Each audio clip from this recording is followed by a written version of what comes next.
ద్వితీయోపదేశ కాండములో 29వ అధ్యాయంలో 5వ వచనాన్ని మన మధ్యలో ఉన్న యవన బిడ్డ వినేలా వచ్చి చదివినిపిస్తూ ఉంది. ఈ దినములకు ఏర్పాటు చేయబడిన వాగ్దానం ద్వితీయోపదేశ కాండము 29వ అధ్యాయం 5వ వచనం. నేను మీ దేవుడినైన యెహోవానని మీరు తెలుసుకున్నట్లు 40 సంవత్సరములు నేను మిమ్మల్ని అరణ్యంలో నడిపించితిని. మీ బట్టలు మీ ఒంటి మీద పాతగిలిపోలేదు, మీ చెప్పులు మీ కాళ్ళను పాతగిలిపోలేదు. ఈ చిన్న వాక్యం నివేదించండి. నిగూఢముగా దాగి ఉన్న అంశాన్ని మనము పరిశీలన చేద్దాం. ఏమని రాయబడి ఉన్నదండి? నేను మీ దేవుడైన యెహోవానని మీరు తెలుసుకొనినట్లు. ఎన్ని సంవత్సరాలండి? 40 సంవత్సరములు. ఎక్కడండి? ఎక్కడ? అరణ్యములో నడిపించాను.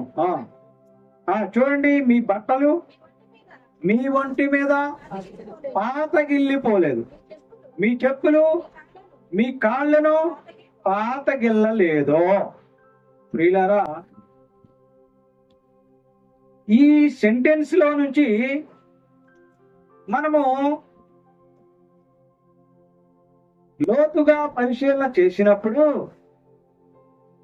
దేవుడు ఇశ్రాయేలు జనాంగాన్ని ఎన్ని సంవత్సరాలు నడిపించాడంట? ఎన్ని సంవత్సరాలు? 40 సంవత్సరములు నడిపించాడు. ఏం చేశాడు? 40 సంవత్సరములు నడిపించాడు.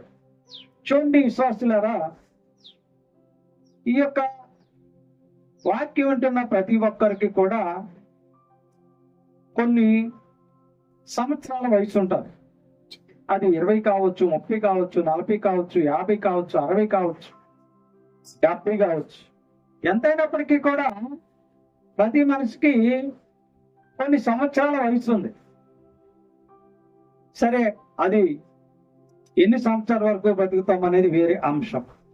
అయితే ఇక్కడ ఈ ఇశ్రాయేలు జనాంగాన్ని 40 సంవత్సరాలు దేవుడు నడిపించాడు. గమనించండి. మరి 40 సంవత్సరాలు నడిపించిన దేవుడు ఒక్కరోజు మనము దుస్తులు వేసుకుంటే సాయంత్రానికి అవి నలిగిపోవటము, మాసిపోవటము, వాసన రావటం జరుగుతుంది. అవునా? మరి 40 సంవత్సరాల పాటు వారు నడిచినప్పటికీ, దేవుడు నడిపించినప్పటికీ వారి ఒంటి మీద ఉన్నటువంటి బట్టలు మాయలేదట. చూడండి, వారి చెప్పులు లేదట. ఈ లోకరీతిగా మనము కొంటున్నాం కదా చెప్పులు. మహా పని చేస్తే ఇప్పుడున్నటువంటి పరిస్థితుల్లో ఈ చెప్పులు 6 నెలలకు మాత్రమే పనికి వస్తున్నాయి. 6 నెలలేటప్పటికి అరిగిపోతూ ఉన్నాయి. ఎందుకు? మళ్ళీ కొత్త చెప్పులు ఆయన తయారు చేసినప్పుడు ఆ షాపు వారి దగ్గర చెప్పులు మనం కొనకపోతే ఆ చెప్పులు ఏం చేసుకుంటాడు? కాబట్టి 6 నెలలే పనిచేస్తాయి చెప్పులు. కానీ మరి వీరి చెప్పులు 40 సంవత్సరాలు, 40 సంవత్సరాలు ఆ చెప్పులు కూడా పాతగిల్లలేదు, అంటే మాయలేదు. ద్వితీయోపదేశ కాండ 8వ అధ్యాయం 4వ వచనంలో ఏం చెప్తున్నదంటే, వారి యొక్క కాళ్ళు ఎన్ని సంవత్సరాలు నడిచారండి? విమానం ఎక్కారా, రైలు ఎక్కారా, బస్సు ఎక్కారా, ఆటో ఎక్కారా, మోటార్ సైకిల్ ఎక్కారా, స్కూటర్ ఎక్కారా? ఏమెక్కారు? వారు కాళ్ళతో నడిచారు. మరి నడిచినప్పుడు ద్వితీయోపదేశ కాండ 8వ అధ్యాయం 4వ వచనంలో 40 సంవత్సరములు నీవు వేసుకున్న బట్టలు పాతగలలేదు, నీ కాలు వాయలేదు. నెహెమ్యా గ్రంథం 9వ అధ్యాయం 21వ వచనంలో కూడా మరొక మాట కనపడుతున్నది. మా పితరులు 40 సంవత్సరాలు నడిచారయ్యా, కానీ వారి చీలమండలు కూడా లాభాలను. మనము ప్రయాణం చేస్తున్నప్పుడు బస్సులో సీటు దొరకలేదు అనుకోండి, నిలబడే ఉన్నాం అనుకోండి, సాయంత్రం ఇంటికి వచ్చేసరికి ఏం జరుగుతుంది? కాళ్ళు వాపులు వచ్చేస్తున్నాయి. ఎన్ని గంటల ప్రయాణం? 2 గంటలు, 3 గంటలు. వీరు 40 సంవత్సరాలు నడిచినా కూడా వారి కాళ్ళు వాడలేదు, వాపు రాలేదు, వారి బట్టలు మాయలేదు, వారి చెప్పులు అరిగిపోలేదు. కారణం కారణం కారణం ఏమిటి? మూలవాక్యంలో 29లో 5వ వచనంలో 40 సంవత్సరములు నేను మిమ్మల్ని నడిపించాను. ఎన్ని సంవత్సరాలు? 1, 2, 3? 40 సంవత్సరాలు నడిపించారంట. ఎవరు? దేవుడు. దేవుడి నడిపించాడు కనుక వారి బట్టలు మాయలేదు, వారి చెప్పులు అరగలేదు, వారి కాళ్ళు వాయలేదు, వారికి అలసటే తెలియలేదు. వీలారా గమనించండి. మరి నీ జీవిత ప్రయాణంలో అలసిపోతున్నావు? నీ జీవిత ప్రయాణంలో నీ శరీరము నలిగిపోతున్నది, కాళ్ళు వాసిపోతున్నవి, చేతులు నొప్పి పడుతున్నవి. ఏమిటోనండి, పక్కనున్న ఊరు వెళ్ళొచ్చేసరికి రోడ్ల పరిస్థితి బాగోక పక్కనున్న ఊరు ఆటో మీద వెళ్ళొచ్చేసరికి సాయంకాలానికి ఏమైందట? మా సహోదరి చెప్పింది మొన్న. సాయంకాలానికి ఏమైంది? జ్వరం వచ్చేసిందట. అరగంట ప్రయాణానికి 40 సంవత్సరములు దేవుడు ఇజ్రాయేలు జనాంగాన్ని నడిపిస్తే వారికి బట్టలు వాయలేదు, చెప్పులు అరగలేదు, కాళ్ళు వాయలేదు. కారణం ఏమిటి? దేవుడు నడిపించాడు గనక. దేవుడు నడిపించాడు, దేవుడు తోడుగా ఉండి నడిపించాడు, దేవుడు ముందుండి నడిపించాడు, దేవుడు వెనకుండి నడిపించాడు ఇశ్రాయేలు జనాంగాన్ని.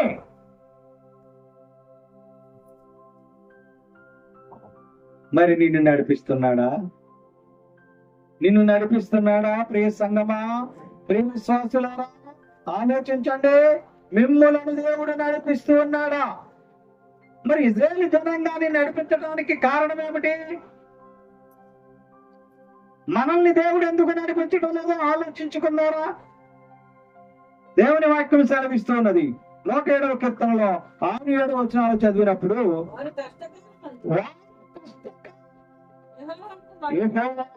పెట్టినప్పుడు వారి ఆపదల నుండి వారిని విడిపించెను. వారిని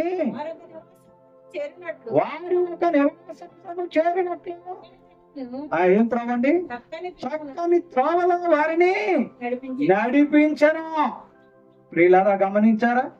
వారు మొర్ర పెట్టారు, ఏమిటి తండ్రి మాకు ఈ దుస్థితి, ఏమిటి తండ్రి మా ఈ పరిస్థితి, అయ్యా ఈ అరణ్యములో చచ్చిపోతామేమో నయమేమో అని మొర్ర పెట్టుకున్నారు. మొర్ర పెట్టుకుంటే పాలు తేనెలు ప్రవహించే దేశానికి ఆయన ఏం చేశాడు? నడిపించాడు. మొర్ర పెట్టుకున్నప్పుడు. రెండవది చూద్దాం. ఇర్మియా గ్రంథం 31వ అధ్యాయంలో 9వ వచనంలో మరొక మాట కనిపిస్తున్నది. దేవుడు ఇశ్రాయేలు జనాంగాన్ని ఎందుకు నడిపించాడు? నిన్నెందుకు నడిపించడం లేదు?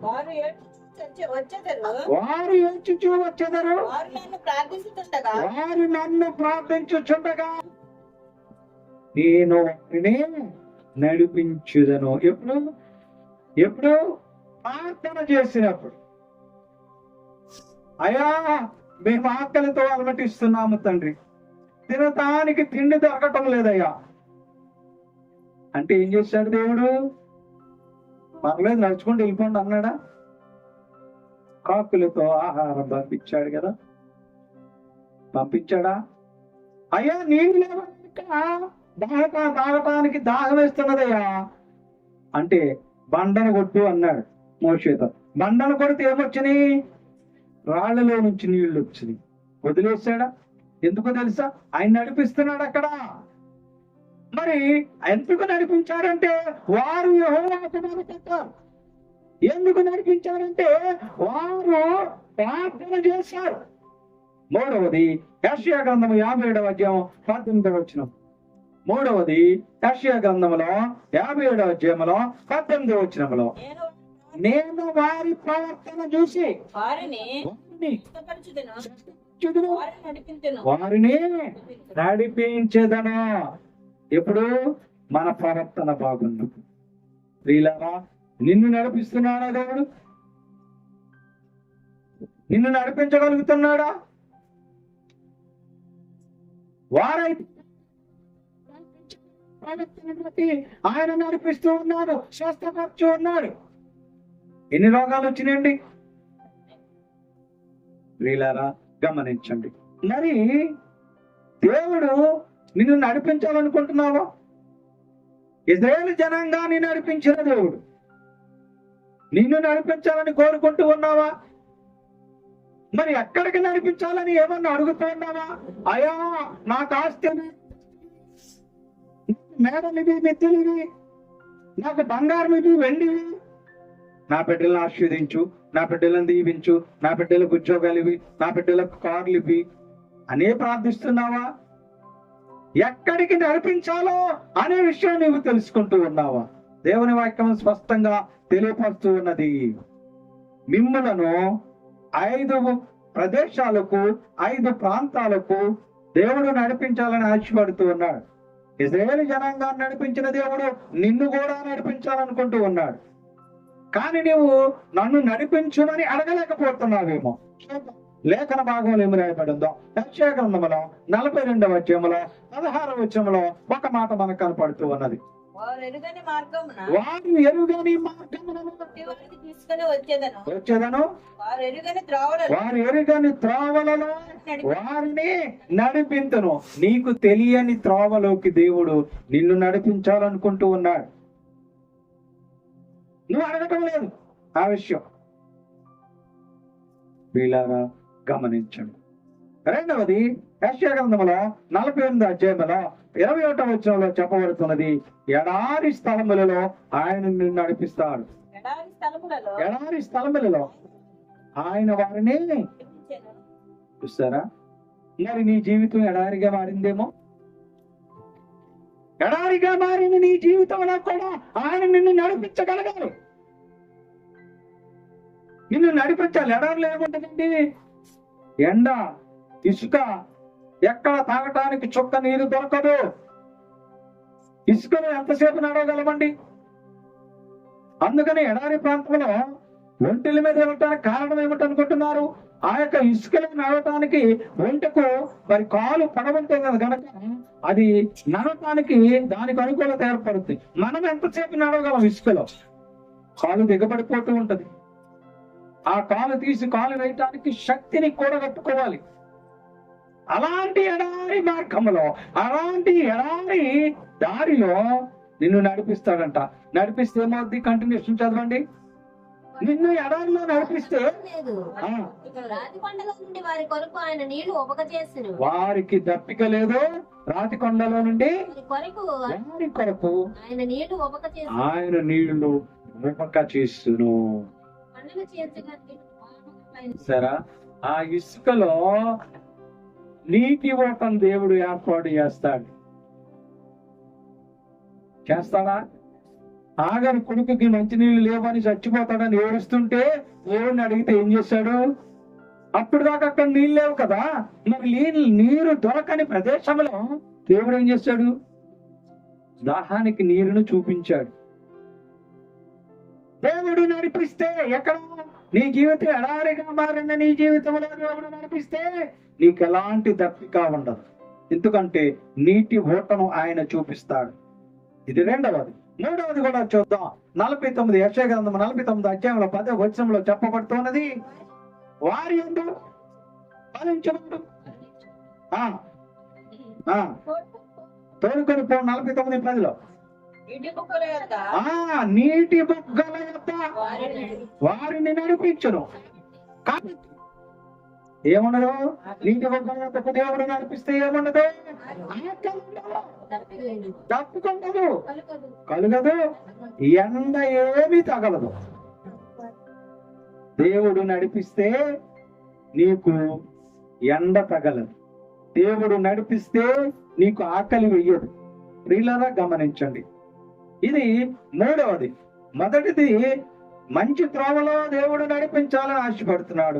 రెండు, నీ బయట బారిన ఎడారి జీవితంలో దేవుడు నడిపించాలని ఆశపడుతూ ఉన్నాడు. మూడవది, నీటి బుగ్గలతో ఆయన నడిపించాలని ఆశపడుతూ ఉన్నాడు. నాలుగవది కూడా చూద్దాం. కీర్తన గ్రంథము 78వ అధ్యాయంలో 13వ వచనాన్ని చదువుదాం. కీర్తన గ్రంథము 78వ అధ్యాయంలో 13వ వచనాన్ని చదవండి. కీర్తన గ్రంథము 78వ అధ్యాయం 13వ వచనం. ఆయన సముద్రమును పాయలుగా చేసి వారిని అందరికి నడిపించను. దేవునికి స్తోత్రం. ఎక్కడ నడిపించాడు?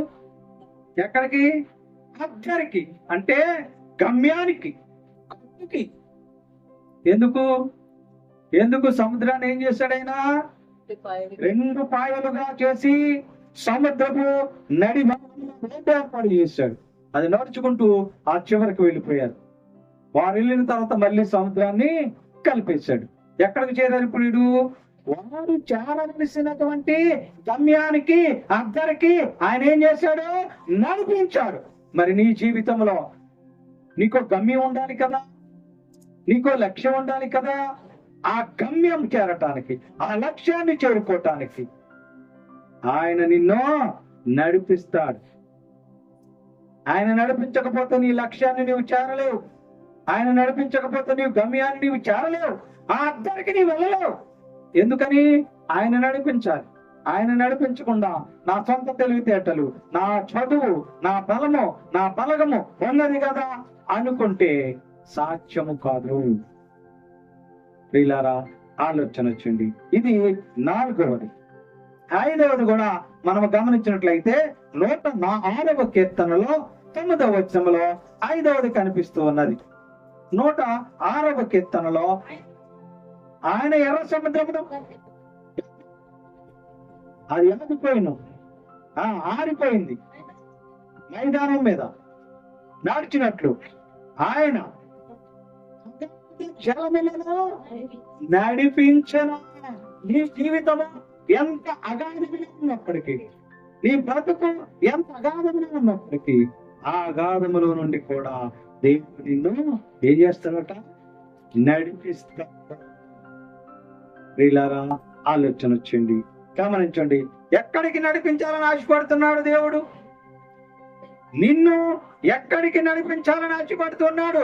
మీరు 2 ఎడారి స్థలములో, 3 నీటి బుగ్గల యొద్ద, 4 అద్దరికి, 5 అగాధ జలములలో. అయిపోయినటువంటి నీ జీవితంలో నుండి ఆయన నిన్ను నడిపించాలని కష్టపడుతూ ఉన్నా. వారు వచ్చేటువంటి వాహనాలు ప్రమాదం గురవచ్చు. విమానం మీద వస్తున్నారు అనుకోండి, దేవుడు తోడుగా ఉండి క్షేమంగా నడిపిస్తేనే మనం ఇంటికి చేరుకుంటాం. చూడండి, మీరు చూస్తున్నారో లేదో, టీవీల్లోనూ పత్రికల్లో వస్తున్నాయి. విమానము కూలి 30 మంది సజీవ దహనం, ఒక విమానం సముద్రంలో కూలిపోయింది. ఇలా రకరకాలు. బస్సును ఢీకొన్న లారీ, బస్సులో వారి మతి. ఇలా పత్రికల్లో, టీవీలో మనము వార్తలు వింటూ ఉన్నాం, చూస్తున్నాం. మరి దేవుడు వారిని క్షేమంగా నడిపించాలి అంటే దేవుడు వారికి తోడుగా ఉండాలి. దేవుడు వారికి తోడుగా ఉండి నడిపించాలంటే వారు ఏం చేయాలి? అడగాలి కదా, అయ్యా నేను ప్రయాణమే వెళుతున్నాను, నాకు తోడుగా ఉండి నన్ను క్షేమంగా గమ్యస్థానము నడిపించయ్యా అని మనం ప్రార్థిస్తున్నామా? ఇజ్రాయేలు జనాంగము ప్రార్థించినట్లుగా మనము ప్రార్థిస్తున్నామా? ఇజ్రాయేలు జనాంగం మొరపెట్టినట్టుగా మనం మొరపెడుతూ ఉన్నామా? ఆలోచించుకోవాలి. దేవుడు మనలను ఎక్కడికి నడిపించాలన్నో ఉందో వాక్యంలో రాయబడి ఉంది. కానీ మనం ఎక్కడ నడవాలో కూడా తెలుసుకోవాలి. చూద్దాం. మొదటిది కీర్తన గ్రంథంలో 18వ అధ్యాయంలో 32వ వచనంలో, మొట్టమొదటిగా నీవు యథార్థమైన మార్గంలో నడవాలి.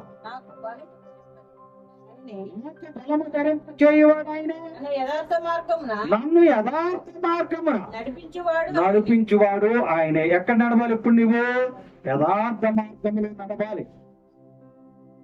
నీ నడక యథార్థంగా ఉండాలి. అక్రమంగా కాదు, అన్యాయం వైపు కాదు, తప్పుడు పనుల వైపు కాదు. నీ నడక యథార్థముగా ఉండాలి. రెండవది యెషయా గ్రంథం 48:17 చెప్పబడుతున్నది, నీవు నడవవలసిన త్రోవ ఏమిటో నీవు తెలుసుకోవాలి.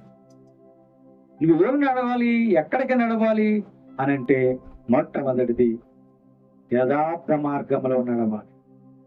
అది నీకు దేవుడు నేర్పుతూ ఉన్నాడు. యథార్థమైన మార్గం ఇది, తప్పుడు మార్గంలో కాదు.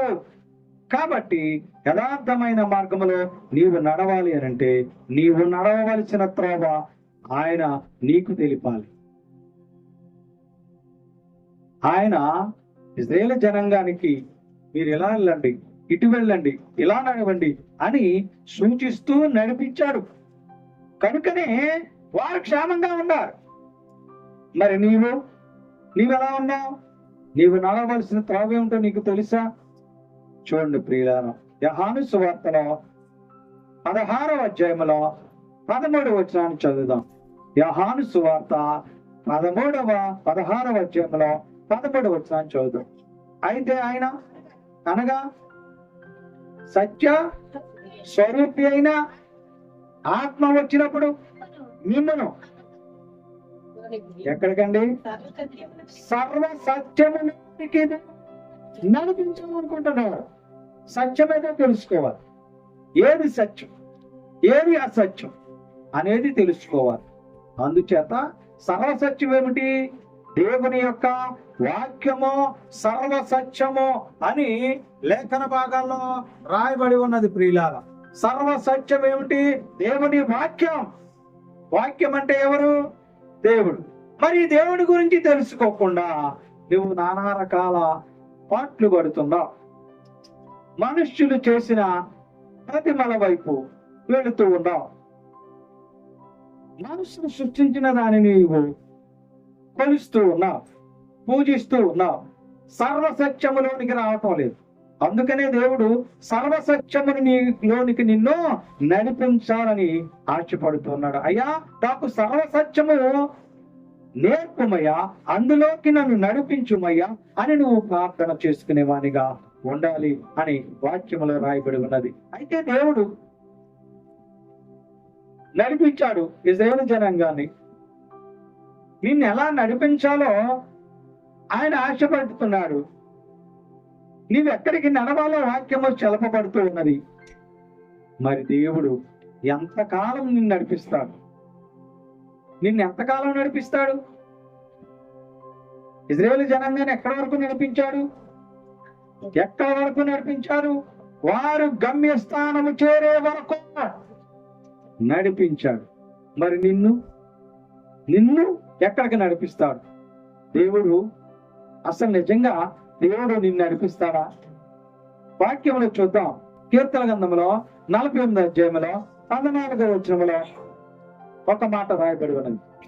దేవుడు నిన్ను ఎంతకాలమో నడిపిస్తాడో రాయబడి ఉంది. దేవుడు సదాకాలము సదాకాలము మనకు దేవుడై ఉన్నాడు. మరణము వరకు ఆయన మనలను నడిపించును. ఎప్పటి వరకు? మరణము వరకు. నీకు బాధలు ఉండొచ్చు, కష్టాలు ఉండొచ్చు, ఇరుకులు ఉండొచ్చు, ఇబ్బందులు ఉండొచ్చు, అప్పులు ఉండొచ్చు, అవమానాలు ఉండొచ్చు, వ్యాధి బాధల చేత నువ్వు నలిగిపోతూ ఉండొచ్చు. అయినా దేవుడు ఏం చేస్తాడు? మరణము వరకు నిన్ను నడిపిస్తాను అంటున్నాడు. ఒకవేళ దేవుడు నిన్ను నడిపిస్తే ఏం జరుగుతుంది? నడిపించకపోతే ఏం జరుగుతుంది? నడిపిస్తే ఏం జరుగుతుంది? లేఖన భాగాల నుంచి మనం తెలుసుకుందాం. చూడండి, యెషయా గ్రంథంలో 58వ అధ్యాయంలో 11వ వచనంలో, ఒకవేళ దేవుడు నిన్ను నడిపిస్తే, దేవుడే గనక నిన్ను నడిపిస్తే నిన్ను నిత్యము నడిపించును. క్షామకాలమున. చూడండి, ఒక్క నిమిషం అక్కడ ఆగుదాం. బైబిల్లో మనకేమి రాయబడి ఉన్నది? దేవుడు అంట మనల్ని మరణము వరకు నడిపిస్తాడంట. ఇక్కడ ఏమి రాయబడి ఉన్నది? దేవుడు సదాకాలము నిత్యము నిన్ను నడిపించును. ఆయన నడిపిస్తే క్షామకాలమును. ఏంటది? ఏ కాలం? వర్షాకాలమా? శీతకాలమా? వేసవి కాలమా? ఏ కాలం అది? క్షామకాలం అంటే కరువు కాలం. క్షామకాలం అంటే నీవు ఇబ్బంది పడే కాలం. క్షామకాలం అంటే నీవు నలిగిపోయే కాలం.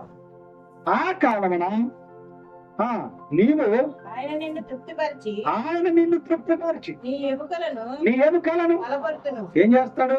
నీ ఎముకలను బలపరుస్తాడు. నీవు నీవు నీరు కట్టిన తోట నీవు నీరు కట్టిన తోట వలె ఎప్పుడు నువ్వు ఎప్పుడు ఊగుచూ ఉండువు, నీటి ఓట వలె నుండి నీటి ఓట వలె ఉండెదవు. దేవుడు నీకు తోడుగా ఉంటే, దేవుడు నీకు తోడుగా ఉండి సదాకాలం నడిపిస్తే ఎలాగుంటావట?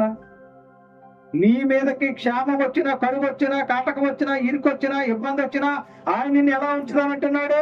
నీరు కట్టిన తోట. నిన్ను తృప్తి నీరు కట్టిన తోట వలె ఎల్లప్పుడూ ఊపికొచ్చిండు వేటి వలె ఉంచుతాడు అంటున్నాడు. ఎప్పుడు తెలుసా? నిన్ను నడిపించినప్పుడు. ఎప్పుడు తెలుసా? నిన్ను నడిపించినప్పుడు. రెండవది గమనించుదాం. నిర్గమకాండం 11వ అధ్యాయం 21వ వచనంలో మరొక మాట మనకు కనపడుతూ ఉన్నది. ప్రియులారా చూడండి, ఇశ్రాయేలు జనాంగాన్ని నడిపినటువంటి దేవుడు ఆయన వారికి చదవండి. వారు పగలు రాత్రియు వారు ప్రయాణము చేయనట్లుగా ప్రయాణము చేయనట్లుగా యెహోవా త్రోవను యెహోవా త్రోవ వారిని నడిపించుటకై వారిని నడిపించుటకై పగటి వేళ పగటి వేళ మేఘస్తంభములను మేఘస్తంభములను వారికి వెలిగించుటకు వారికి వెలుగొచ్చుటకు రాత్రి వేళ అగ్ని స్తంభమును ఉండి ఉండి వారికి ముందుగా నడుచు వారికి ముందుగా నడిచెను. దేవుడు నీకు తోడుగా ఉండి నిన్ను నడిపిస్తే ఇశ్రాయేలు జనాంగానికి ఎట్టి రీతిగా వారి ప్రయాణంలో నడిచి వెళ్ళేటప్పుడు ఏమి చేశాడట? పగలు మేఘస్తంభాన్ని ఇచ్చాడు. ఎందుకు? నీడ కొరకు, ఎండ తగలకుండా. రాత్రి చీకటి పడినప్పుడు వెలుగు కోసం ఏం చేశాడు? అగ్ని స్తంభమును ఆయన కలుగు చేశాడు. వారు ఎక్కడికి వెళ్ళినా కూడా, ఎంత దూరం నడుస్తున్నా కూడా అగ్ని స్తంభం వెలుగులాగా కనపడుతున్నదట. ఆ అగ్ని స్తంభము వారికి త్రోవ చూపిస్తున్నదట. ఆ పగలు ఎలాంటి ఎండదెబ్బ తగలకుండా మేఘాల్ని ఆయన వారికి గుడిగా ఇచ్చాడట. నీకు కూడా ఆయన ఏమనుకుంటున్నాడు? నీ ప్రయాణంలో, నీ జీవిత ప్రయాణంలో, నీ బతుకు ప్రయాణంలో అలసిపోతున్నావా? కష్టాలనే ఎండదెబ్బ తగులుతున్నదా? నష్టాలనే గాలిపి తగులుతున్నదా? ఆయన నిన్ను కాపాడటానికి, నిన్ను నడిపించటానికి ఇశ్రాయేలు జనాంగానికి పగలు మేఘస్తంభాన్ని, రాత్రి అగ్నిస్తంభాన్ని ఇచ్చిన రీతిగా నీకు కూడా ఇవ్వాలనుకుంటూ ఉన్నాడు. కానీ నీవు వాటిని పొందుకోవటానికి ఇష్టపడటం లేదేమో. ఆయన అడగాలి, అయ్యా ఇశ్రాయేలు జనాంగము ప్రార్థించగా మీరు తోడుని నడిపించారు కదయ్యా, వారి కాళ్ళు ఆయలేదు కదా, వారి బట్టలు చిరగలేదు కదా, వారి చెప్పులు అరగలేదు కదా, మరి మాకేమిటాయి ఈ పరిస్థితి? మీరు ఇచ్చినటువంటి వాక్యాన్ని అనుసరించి మా విషయం 40 సంవత్సరాలు అయితే సగం కాలం అంతా కష్టాలతోనే కలిగిపోతుంది కదయ్యా. ఇప్పుడైనా మమ్మల్ని శాంతి జలముల యొక్క నడిపించయ్యా. కీర్తన 23వ అధ్యాయం 2వ వచనం. శాంతికరమైన జలముల వద్ద నన్ను నడిపించుచున్నాడు అని రాయబడింది. కీర్తనకారుడు చెప్తాడు, శాంతికరమగు జలముల యొద్ద నన్ను నడిపించుచున్నాడు. మరి నీ జీవితానికి శాంతంగా, నీ బ్రతుకులే శాంతంగా? శాంతికరమైన జలముల యొద్దకు ఆ కీర్తనకారుని దేవుడు నడిపించినప్పుడు నిన్నెందుకు నడిపించాడు? నువ్వు అడగటం లేదు. అయ్యా ఎన్నో కష్టాలయ్యా, ఎన్నో బాధలయ్యా, వ్యాధులయ్యా, కుటుంబంలో శాంతి సమాధానం లేదయ్యా, నా భర్త పరిస్థితి ఇది, నా భార్య పరిస్థితి ఇది, నా బిడ్డ స్థితి ఇది, ఏమిటయ్యా నా జీవితానికి శాంతి ఇవ్వవా అడుగుతున్నారా? ఎప్పుడూ కూడా మనులు మాణిక్యాలు వెండి బంగారాలు ఇవే అడుగుతున్నారు ప్రజలు. ప్రియ సంగమా, ప్రియ విశ్వాసులారా, ఆలోచన చేయండి. ఒకవేళ నీ జీవితము ఇప్పుడు ఒక 30 సంవత్సరాలు, 40 సంవత్సరాలు, 35 సంవత్సరాలు వచ్చిందనుకోండి. మరి 35 సంవత్సరాలు, 40 సంవత్సరాలు, 50 సంవత్సరాలు వచ్చినాయి కదా, మరి ఇప్పటివరకు దేవుడు నిన్ను కాపాడా? నిన్ను నడిపించాడా లేదా? భయంకరమైన ప్రమాదాల నుంచి, భయంకరమైన రోగాల నుంచి, ప్రపంచమంతా కూడా కరోనా వచ్చి కోట్లాది మంది చచ్చిపోతే నువ్వు బ్రతుకున్నావు కదా, అంటే నిన్ను ఆయన నడిపించాడు కదా. మరి అదన్నా జ్ఞాపకం చేసుకుంటున్నారా? అదన్నా జ్ఞాపకం చేసుకోవడానికి ఆశపడుతూ ఉన్నారా? ప్రియ సంగమా, యేసు కృప వాక్కు వింటున్న ప్రతి ఒక్కరు ఆలోచన చేయండి. అదన్నా జ్ఞాపకంలో ఉన్నదా? అయ్యా మమ్మలను మీరు కాపాడారయ్యా. అయ్యా మాకంటే ఎంతో ఆరోగ్యంగా ఉన్నవారు కరోనా చనిపోయారయ్యా. మాకైతే షుగర్లు, బీపీలు అన్ని ఉన్నప్పటికి కూడా మమ్మల్ని కాపాడారు కదయ్యా, మమ్మల్ని నడిపించారు కదయ్యా అని ఎప్పుడన్నా జ్ఞాపకం చేసుకున్నారా? చూడండి, నిర్గమకాండము 3వ అధ్యాయంలో 7-8 వచనాలు చదువుదాం. నిర్గమకాండం 3వ అధ్యాయం 7-8 వచనాలు చదువుకునిదాం. మరియు మరియు యెహోవా ఇట్లనెను, యెహోవా ఇట్లనెను, నేను ఐగుప్తులోనున్న నా ప్రజల బాధను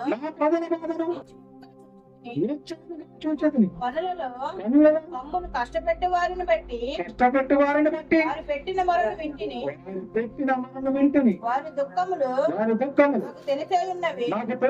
కాబట్టి ఐగుప్తుల చేతుల నుండి వారిని విడిపించుటకు దేశంలో నుండి విశాలమైన మంచి దేశములకు అనగా అనానీయులకు, హిత్తీయులకు, పెరిజీయులకు, యెబూసీయులకు నివాస స్థలమైన ప్రవహించు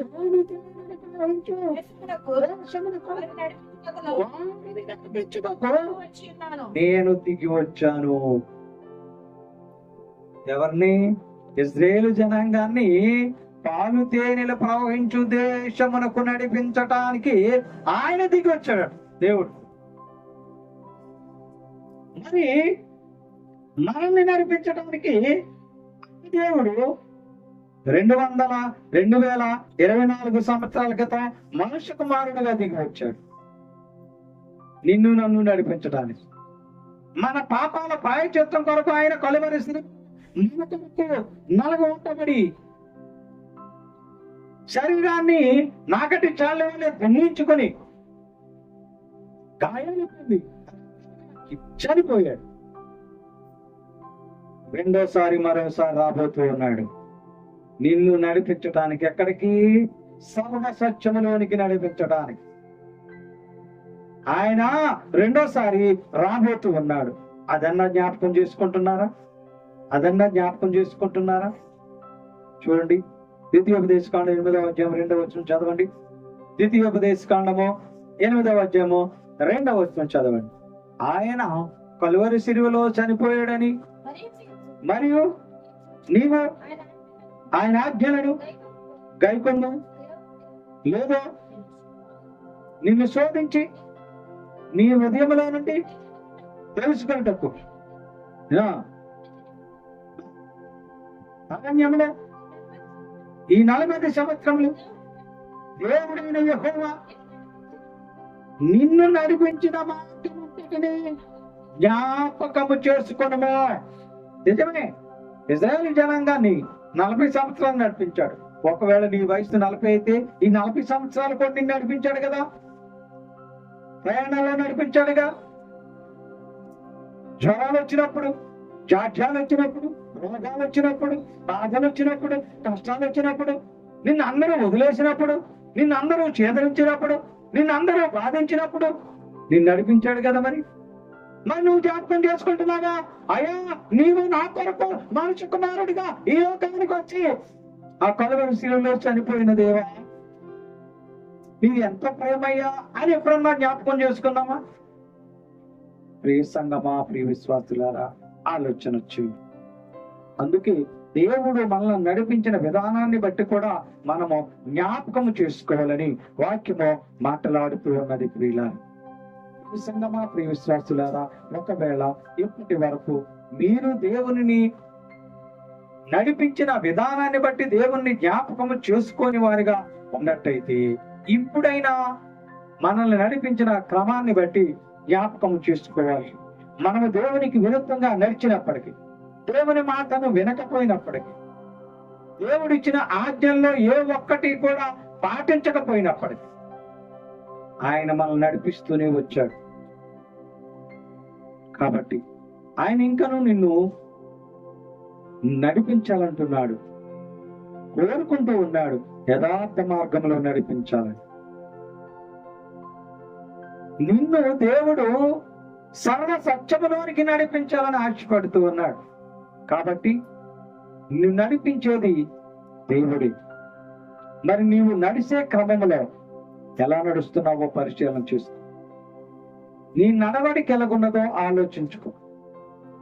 ఎందుకనంటే ఆయన ఇశ్రాయేలు జనాంగాన్ని నడిపించినప్పుడు వారి స్థితి ఎలాగున్నదో గమనించారు.